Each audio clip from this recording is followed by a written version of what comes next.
안녕 친구들, 나는 정훈 기자. 김호중 구속 관련 중요한 소식입니다. 알려진 대로 가수 김호중이 구속됐다. 그러나 단순히 체포되었다고 해서 그가 투옥되는 것은 아닙니다. 그를 구금 센터에 갇힌 것으로 생각할 수 있습니다.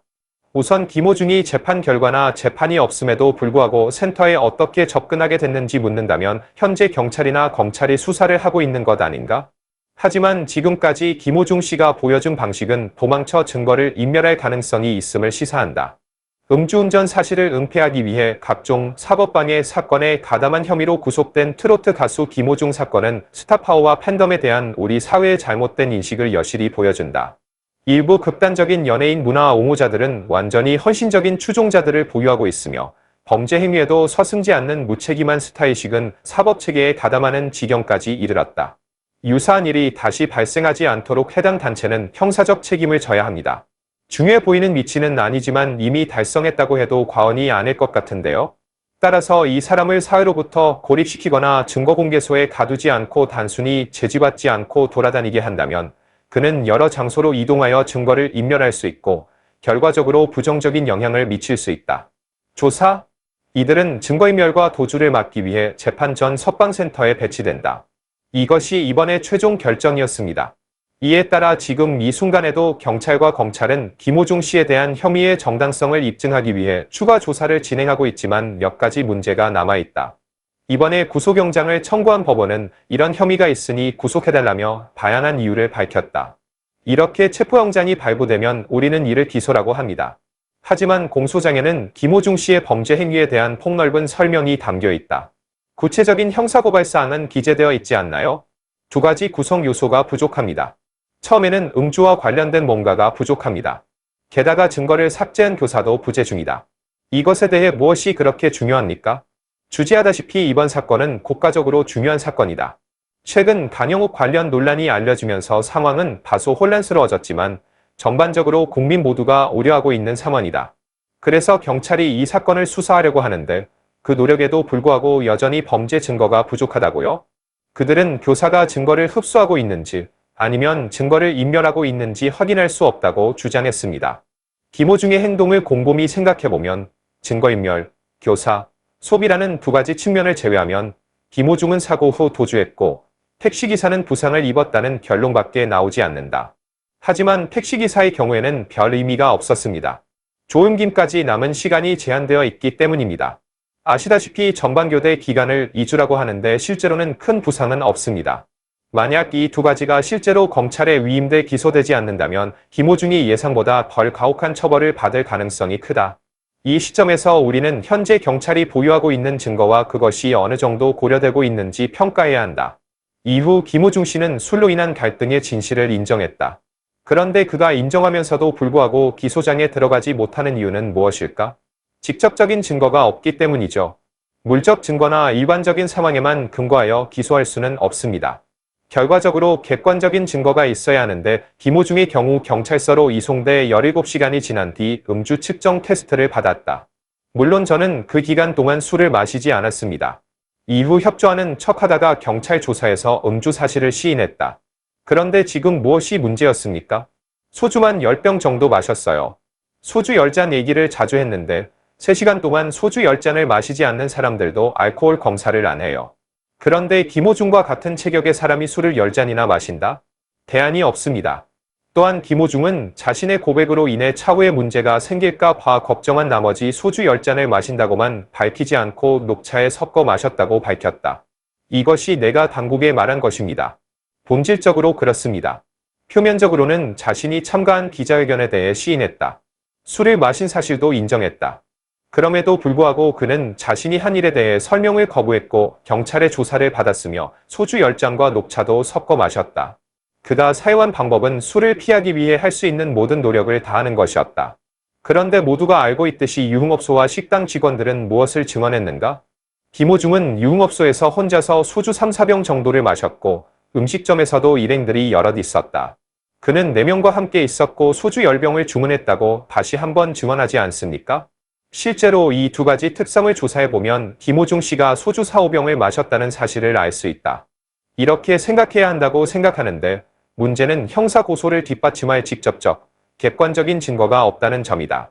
경찰이 아닌 다른 증거가 지역사회에 있습니까? 직원의 유흥 계정과 식당 직원 외에 다른 것이 있습니까? 그들은 비디오 문서를 가지고 있다고 주장합니다. 하지만 영상을 보면 경찰은 김호중이 주인공으로 차에 미끄러져 들어간 것으로 추정하고 있으며 두 번째 사람이 그를 대신해 서 있었고 한 연예계 직원이 그를 도왔다. 이에 대한 경찰의 입장은 어떤가요? 음주가 증거라고 주장하는 영상을 지금 보여주고 있습니다. 게다가 차를 몰고 가면서도 김호중 씨를 보면 말처럼 다소 연약한 모습을 보인다. 그러나 당사는 앞서 김호중 씨를 객관적으로 평가해 법적 판단을 하겠다고 밝힌 바 있습니다. 영상에 대한 솔직한 의견은 무엇인가요? 술에 취했는지 안 취했는지는 알 수 없습니다. 약사인 김호중은 또 어떤 변명을 내놨나? 나는 보통 그런 식으로 걷는다. 체중 증가 때문인지, 안정감 부족 때문인지, 팔랑팔랑 뒤뚱뒤뚱 걷는지, 김호중 씨의 평소 움직임이 어떤지 전혀 모르겠습니다.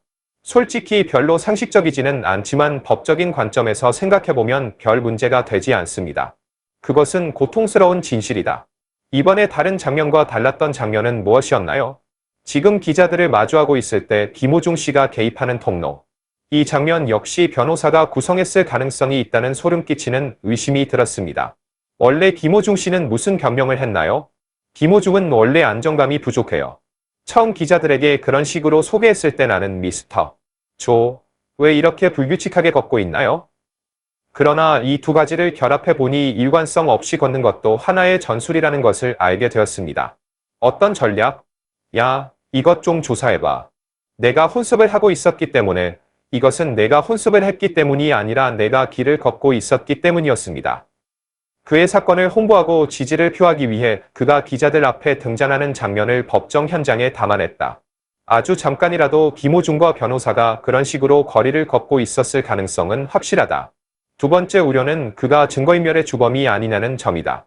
이것이 오늘 문제입니다. 그런데 이번에 영장실질을 직접 심사했는데 판사가 김호중 씨에게 뭔가 직접 질책을 한 걸까요? 사고 발생 후 막내 매니저에게 전화해 돈을 입금해 달라고 부탁했지만 후배 매니저는 겁이 많다며 거절했다. 그러나 이에 대해 심 부장판사는 우리는 다 똑같은 개인인데 김호중 한 사람의 이익을 위해 초보인 막내 과장을 처벌하는 것이 마땅한가라고 질책까지 했다. 나는 그에게 질문까지 했습니다. 그런데 이게 무슨 문제인가요? 아니요. 현재 내용으로 볼 때 김호중은 사고 직후 상황 처리를 대행하는 임무를 맡았고 증거인멸을 선동한 것으로 추정됩니다. 이 사건의 기소장에 포함시키는 이유는 무엇입니까? 안 들어가셨어요? 문제는 김호중이 전화한 막내 매니저가 겁에 질려 가기를 거부했다는 점이다. 그는 실제로 여행을 하지 못했습니다. 최연소 관리자가 증거인멸에 실패한 이유다. 증거를 인멸하는 자도 성공할 수 없는 이유다. 그럼 누가 떠났나요? 김호중의 후임 매니저인 또 다른 매니저가 옹호자 역할을 시도했다. 김호중의 옷을 입고 있다. 하지만 전화를 건 사람은 김호중이 아니라 다른 사람이었다고도 했다.